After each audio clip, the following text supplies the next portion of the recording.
Hi అండి, నా పేరు మాధురి. క్యాన్సర్ గురించి ప్రతి ఒక్కరూ భయపడుతూ ఉన్నారు. ఈ రోజుల్లో వెరీ కామన్ అయిపోయింది. అది ఏ క్యాన్సర్ అన్నా కావచ్చు, మన బాడీలో ఉండే ప్రతి ఒక్క ఆర్గాన్ని పట్టి పీడిస్తుంది. సో ఇందులో భాగంగా క్యాన్సర్ ఇన్ ఉమెన్, మరి ఉమెన్కి సంబంధించి చాలా రకాల క్యాన్సర్స్ ఉన్నాయి. సో వాటిని ఏ విధంగా గుర్తించాలి, సకాలంలో మనం ట్రీట్మెంట్ తీసుకోవడం వల్ల దాని నుంచి ఏ విధంగా బయటపడవచ్చు, ఇలాంటి ఎన్నో ఆసక్తికరమైన కావాల్సిన విషయాల గురించి మనకు తెలియజేయడానికి మనతో పాటు ఉన్నారు ప్రముఖ చీఫ్ సర్జికల్ ఆంకాలజిస్ట్ డాక్టర్ మోహన వంశీ గారు and from Gachibowli omega hospitals. So doctor గారితో మాట్లాడి మనకి ఉన్న ఎన్నో క్వశ్చన్స్కి వాటి యొక్క ఆన్సర్స్ తెలుసుకునే ప్రయత్నం అయితే ఇప్పుడు మనం చేద్దాం. నమస్కారం డాక్టర్ గారు. డాక్టర్ గారు, నిజంగా క్యాన్సర్ అంటే వెరీ కామన్ అయిపోయింది. ఒకప్పుడు జ్వరం, జలుబు, దగ్గు ఎలా ఉండేదో ఈ రోజుల్లో క్యాన్సర్ అన్నది అంత కామన్గా వినిపిస్తుందండి. ముఖ్యంగా ఏంటంటే ఆడవాళ్ళలో కనిపించే బ్రెస్ట్ క్యాన్సర్, ఇది ఈ మధ్యకాలంలో బాగా వింటూ ఉన్నాం. ఎవరిని అడిగినా 10 మందిలో 3 మాత్రం బ్రెస్ట్ క్యాన్సర్ ఉంది అని చెప్పేసి అంటూ ఉన్నారు. రీజన్స్ ఏంటంటారు అసలు? బ్రెస్ట్ క్యాన్సర్ మీరు అన్నట్టు చాలా కామన్గా కనబడుతుందండి. ఇండియాలో ICMR, Indian council for medical research, New Delhi వారి ఎస్టిమేట్ ప్రకారం ఇయర్ 2022 అంటే అబౌట్ 3 years బ్యాక్, ఇయర్ 22లో 2,24,000 న్యూ బ్రెస్ట్ క్యాన్సర్ పేషెంట్స్ భారతదేశంలో డయాగ్నోస్ చేయబడ్డాయి. అండ్ ఇంకొక క్రూడ్ ఎస్టిమేట్ ఏంటంటే ప్రతి సంవత్సరం 50,000 ఇంక్రీజ్ అవుతుందంట. అంటే ఈ ఇయర్ 3,24,000, నెక్స్ట్ ఇయర్ 3,74,000, అంత ర్యాపిడ్గా బ్రెస్ట్ క్యాన్సర్ ఇన్సిడెన్స్ పెరిగిపోతుందని ఒక అంచనా కూడా వేస్తున్నారు. అంటే ఈ మిగతా క్యాన్సర్స్ పోల్చినట్టయితే బ్రెస్ట్ క్యాన్సర్ ఇన్సిడెన్స్ చాలా ఎక్కువగా ఉంటుంది.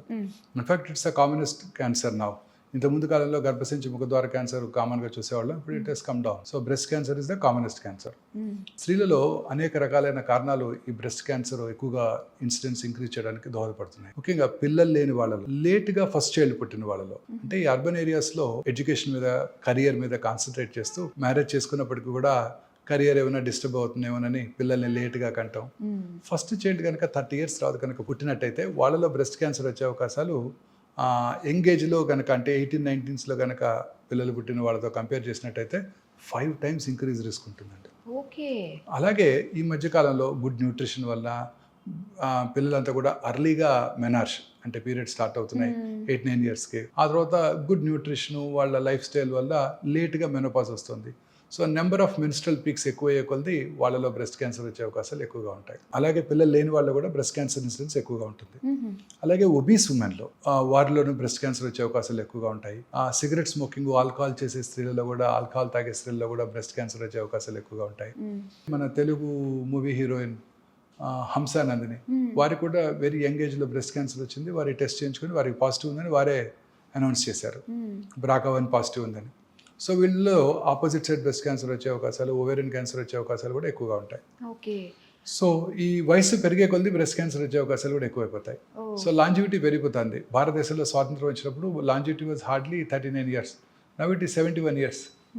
సో లాంజివిటీ పెరిగే కొద్ది క్యాన్సర్ వచ్చే అవకాశాలు ఎక్కువగా ఉంటాయి. సో 80 years వయసున్న స్త్రీలు, ఉదాహరణకి అమీర్పేటలో 100 మంది ఉన్నారనుకోండి, వారిలో 10 మందికి బ్రెస్ట్ క్యాన్సర్ ఉంటుంది. 90 years వయసున్న స్త్రీలు అదే ఏరియాలో 100 మంది ఉన్నారనుకోండి, వారిలో 16 మందికి బ్రెస్ట్ క్యాన్సర్ ఉంటుంది. సో వయసు పెరిగే కొద్ది బ్రెస్ట్ క్యాన్సర్ వచ్చే అవకాశాలు పెరిగిపోతాయి. కాకపోతే మీరు చెప్పిన దాన్ని బట్టి చూస్తుంటే ఏంటంటే బ్రెస్ట్ క్యాన్సర్ అనేది ఒక ఏజ్ దాటిన తర్వాత ఉన్న వాళ్ళకి స్కోప్ ఎక్కువ ఉంది వాళ్ళకి రావడానికి. దట్ డజంట్ మీన్ దట్ చిన్నపిల్లలు రాదని కాదు. I had seen an 18-year-old girl, 20-year-old girl, lady. We keep seeing. In fact, ఇండియాలోనే చిన్న వయసులో బ్రెస్ట్ క్యాన్సర్ వచ్చే వారి సంఖ్య ఎక్కువగా ఉంటుంది. వెస్టర్న్ వరల్డ్తో పోల్చినట్టయితే వాళ్ళలో అక్కడ వస్తుంటాయి, అబౌ 50-60లో వస్తుంటాయి. మన ఇండియన్ విమెన్లోనే చిన్న వయసులో కూడా 30 yearsలోను, 25 yearsలోను, even in teens also we are seeing women with young girls with breast cancer. So it is seen all over, it is seen and even in seen in men also. ఇది ఒక myth అండి. ఇది breast cancer అనేది కేవలం ఆడవాళ్ళకి మాత్రమే వస్తుంది, మగవాళ్ళకి రాదు అని చెప్పేసి చాలా మంది అంటూ ఉంటారు. ఇప్పుడు మీ మాటలతో మిత్ బ్రేక్ అయింది. మగవాళ్ళలో ఖచ్చితంగా రావచ్చండి. బ్రెస్ట్ ఇష్యూ మగవాళ్ళలో కూడా ఉంటుంది, బట్ ఇట్స్ ఎట్రోఫిడ్. మగవాళ్ళలో బ్రెస్ట్ క్యాన్సర్ వచ్చే అవకాశాలు తక్కువగా ఉంటాయి, but treatment is same. Okay. So అలానే డాక్టర్ గారు, మరి ఇది రాకుండా ఉండడానికి ఎలాంటి ప్రికాషన్స్ మనం తీసుకోవాలంటారు? ఛాన్స్ ఉందంటారు అసలు? ప్రివెన్షన్ అంటూ ఏం లేదండి. ఇప్పుడు గర్భసంచి ముఖద్వార క్యాన్సర్కి వ్యాక్సిన్ తీసుకుంటే క్యాన్సర్ రాకుండా చేసుకోవచ్చు. That is primary prevention. Secondary prevention, ముందుగా క్యాన్సర్ రాకముందే ప్రీ క్యాన్సరస్ ఫేజ్లోనే దాన్ని డయాగ్నోస్ చేసినట్టయితే క్యాన్సర్ రాకుండా చేసుకోవచ్చు. బ్రెస్ట్ క్యాన్సర్కి అలా లేదు. బ్రెస్ట్ క్యాన్సర్ని మనం ముందుగా గుర్తించగలం. డిటెక్షన్, అంటే క్యాన్సర్ రిస్క్ ఉన్నవాళ్ళు రెగ్యులర్గా స్క్రీనింగ్ చేసుకోవడం ద్వారా క్యాన్సర్ రావడాన్ని ముందుగా పసిగట్టవచ్చు. ఉదాహరణకి మ్యామోగ్రఫీ పరీక్ష, ఈ digital mammogram, 3 dimensional digital mammogram, వీటి ద్వారా ఈ క్యాన్సర్ రావడాన్ని మనం ముందుగా పసిగట్టవచ్చు. అలాగే ఇప్పుడు ఆర్టిఫిషియల్ ఇంటెలిజెన్స్ పవర్డ్ మ్యామోగ్రామ్స్ అందుబాటులోకి వస్తున్నాయి. సో వీటి ద్వారా మ్యామోగ్రఫీ చేయగానే ఏ ఆర్టిఫిషియల్ ఇంటెలిజెన్స్తో ఆ మ్యామోగ్రఫీని రీడ్ చేసేస్తారు. అంటే జనరల్లీ హ్యూమన్ ఎర్రర్స్ని పూర్తిగా తగ్గించేస్తుంది అనమాట. విత్ ఇన్ 2 minutes మనకి రిపోర్ట్ కూడా వచ్చేస్తుంది. ఏ విల్ రీడ్ అంటే ఎటువంటి మిస్టేక్స్ లేకుండా ఆర్టిఫిషియల్ ఇంటెలిజెన్స్తో మనం ఆ మ్యామోగ్రఫీని రీడ్ చేయవచ్చు. అలాగే ఎంఆర్ మ్యామోగ్రఫీ అంటే MR mammography superior MRI mammography అనమాట. MR mammography with digital MR mammography with contrast, dynamic కాంట్రాస్ట్తో చిన్న చిన్న లంప్స్ని కూడా మనం ఐడెంటిఫై చేయగలుగుతాం. చక్కగా ఏఐతో దాన్ని కూడా రీడ్ చేసేయచ్చు ఇమీడియట్గా. టెక్నికల్ ఎక్స్పర్టైజ్ అంతా కూడా ఇప్పుడు మనకి ఆర్టిఫిషియల్ ఇంటెలిజెన్స్ అనే వచ్చేస్తుంది అనమాట. ఓకే. తర్వాత ఇప్పుడు కొత్తగా పెట్ ఎంఆర్ మ్యామోగ్రామ్ అందుబాటులోకి వచ్చింది. అంటే పెట్ స్కాన్ అంటే మీరు వినే ఉంటారు, పాజిట్రాన్ ఎమిషన్ టోమోగ్రఫీ. మనం ఏదైతే లంప్ని ఐడెంటిఫై చేస్తామో, ఆర్కిటెక్చరల్ డిస్టార్షన్ ఐడెంటిఫై చేస్తామో ఎంఆర్ మ్యామోగ్రామ్లో, అందులో మెటబాలిక్ యాక్టివిటీ ఉందో లేదో కూడా తెలుసుకోవచ్చు. దాన్నే పెట్ ఎంఆర్ మ్యామోగ్రామ్ అంటారు. ఈ పెట్ ఎంఆర్ మ్యామోగ్రామ్ ద్వారా చాలా కరెక్ట్గా మనం ఐడెంటిఫై చేయగలుగుతున్నాం ట్యూమర్స్ని, and without any minimal radiation exposure. Mammography కన్నా తక్కువ రేడియేషన్ ఎక్స్పోజర్తో మనం పెట్ ఎంఆర్ మ్యామోగ్రఫీ చేయగలుగుతున్నాం. మ్యామోగ్రఫీక్ ఎంఆర్ మ్యామోగ్రామ్లో అసలు రేడియేషన్ ఎక్స్పోజరే ఉండదు. నైస్.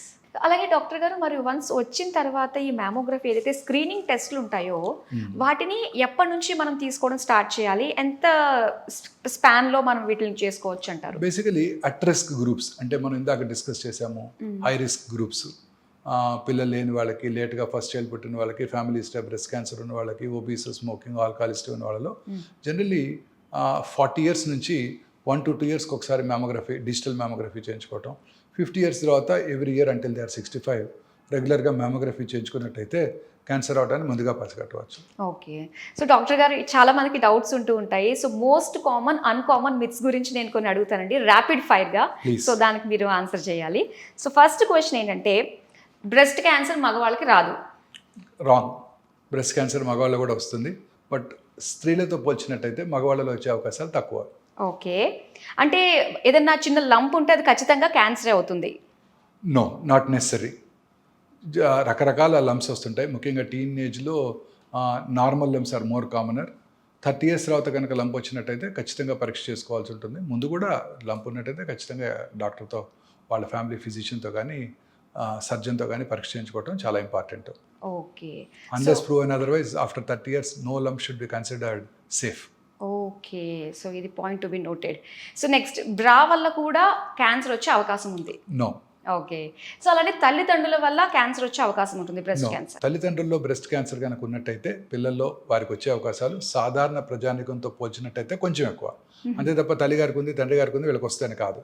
ఓకే. మనం డిస్కస్ చేసిన BRCA1, BRCA2 మ్యూటేషన్ ఉన్నట్టయితే వీళ్ళు కూడా ఆ BRCA మ్యూటేషన్, BRCA2 మ్యూటేషన్ ఉందో లేదో తెలుసుకొని వారికి ఉన్నట్టయితే తగు చర్యలు తీసుకుని క్యాన్సర్ రాకుండా చేసుకోవచ్చు. దాన్నే రిస్క్ రిడక్షన్ సర్జరీ అంటారు. What did Angelina Jolie do?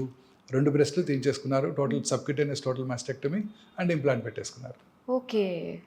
So ఇంకోటి 5 అన్కామన్ మిత్స్ గురించి ఇప్పుడు నేను అడుగుతానండి. సో అందులో డియోడ్రెంట్ వల్ల క్యాన్సర్ వచ్చే అవకాశాలు ఉంటాయి? నో. లేదు. ఓకే. సో ఇంప్లాంట్స్ వల్ల కూడా క్యాన్సర్ వచ్చే అవకాశాలు లేదు. Olden days there were some implants which are used. ఆ ఇంప్లాంట్స్ వల్ల బ్రెస్ట్ క్యాన్సర్ రాదు. Some sort of reaction can cause soft tissue cancers అని అనుకున్నారు, సాఫ్ట్ టిష్యూ సార్కోమాస్ అని. But those implants are banned long back, 2 decades back itself. They are not used anymore. So presently available ఇంప్లాంట్స్తో క్యాన్సర్ వచ్చే అవకాశం లేదు. అమ్మయ్య. అయితే బ్రెస్ట్ క్యాన్సర్ అంటూ వ్యాధి అంటున్నారు? లేదు. ఏ క్యాన్సర్ అంటువ్యాధి కాదు. అంటువ్యాధి అయితే మేము బతికుండే వాళ్ళం కాదుగా, ఆంకాలజిస్ట్. ఎస్. అంటే చిన్నపిల్లలో బ్రెస్ట్ క్యాన్సర్ రాదు? నో.